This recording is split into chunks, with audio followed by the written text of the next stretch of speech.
नमस्कार मित्रों, राधे राधे, जय श्री कृष्ण। मित्रों, आज की हमारी जो कहानी है वो सर्वव्यापी सर्वशक्तिशाली ईश्वर के ऊपर आधारित है। इस कहानी में बताया गया है कि ईश्वर सब देखता है और उससे कुछ भी छुपा हुआ नहीं है। मित्रों, ये एक काल्पनिक कहानी है। एक गांव में एक व्यक्ति रहता था जिसका नाम राधे था। वह बहुत भोला भाला और साफ दिल का था। उसकी बातें भी उसी की तरह भोली भाली थीं। गाँव वाले राधे की बातें सुनकर उसे कम दिमाग का समझते थे। वह मेहनत मजदूरी करके अपना जीवन यापन करता था। उसका काम ऐसा था कि कभी मिलता कभी नहीं मिलता, और बहुत दिन से उसको कोई रोज़गार मिला भी नहीं था। उसको नहीं पता था कि दुनिया चलाने के लिए छल कपट का होना कितना ज़रूरी है। काम न मिलने के कारण उसके पास पैसे नहीं बचे थे और बहुत दिनों से उसे कुछ खाने को भी नहीं मिला था। एक रात की बात है, राधे एक मंदिर के सामने बैठकर रो रहा था और ईश्वर से कह रहा था कि मेरे पास कोई काम नहीं है, ना मुझे कोई रोज़गार दे रहा है, मुझे अपने पास बुला लो। वो सोच रहा था कि वो अपना जीवन यापन पता नहीं कैसे करेगा। एक चोर छिपकर राधे की यह सब बातें सुन रहा था। राधे को रोता देखकर चोर का दिल पसीज गया। चोर राधे के पास गया और उससे बोला, भाई तुम मेरे साथ काम करोगे? राधे ने पूछा कि वह क्या काम करता है।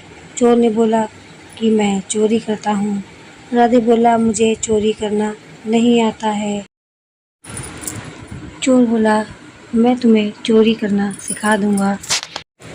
दोनों लोग साथ में जा रहे थे।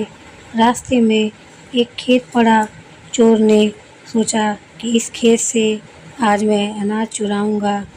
तो उसने राधे से कहा कि पास में जो पेड़ है तुम उस पर चढ़ जाओ और मैं अनाज को चुराने अंदर जाऊँगा। जैसे ही खेत का मालिक तुम्हें आता हुआ दिखे तो मुझे पेड़ पर से आवाज़ लगा देना। चोर जैसे ही खेत में घुसा, राधे ने चिल्लाना शुरू कर दिया, मालिक देख रहा है, मालिक देख रहा है। राधे की इस आवाज़ को सुनकर चोर डर गया और खेत से भाग खड़ा हुआ। थोड़ी दूर जाकर चोर ने राधे से कहा, मैं तो देखकर अंदर घुसा था, इतनी जल्दी मालिक कैसे आ गया?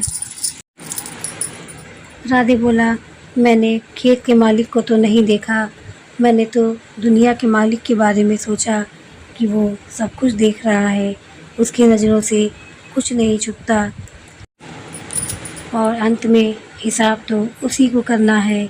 यह बात सुनकर चोर की आंखों में आंसू आ गए। वह बोला, भाई मुझे सब बोलते थे कि चोरी गलत काम है, चोरी मत करो, लेकिन मैंने किसी की बात नहीं सुनी और आज तुमने मेरी आंखें खोल दी। तुमने सही कहा, आखिर में हिसाब तो भगवान को ही करना है। तो अब से मैं कभी भी चोरी नहीं करूँगा और मेहनत करके अपना जीवन यापन करूँगा। राधे और वो चोर दोनों एक साथ मिलकर अब मेहनत से अपना जीवन यापन करने लगे और खुशी खुशी साथ में ही रहने लगे। मित्रों, हम अपने द्वारा किए गए अच्छे या बुरे काम को दुनिया से तो छुपा सकते हैं, लेकिन उस सर्वशक्तिमान, सर्वशक्तिशाली, सर्वव्यापी ईश्वर जो सब कुछ देख रहा है, उससे कुछ भी नहीं छुपा और अंत में हिसाब तो उसी को करना है। इसी के साथ इस कहानी को मैं यहीं पे समाप्त करती हूँ। मिलती हूँ एक नई कहानी के साथ नेक्स्ट ब्लॉग में।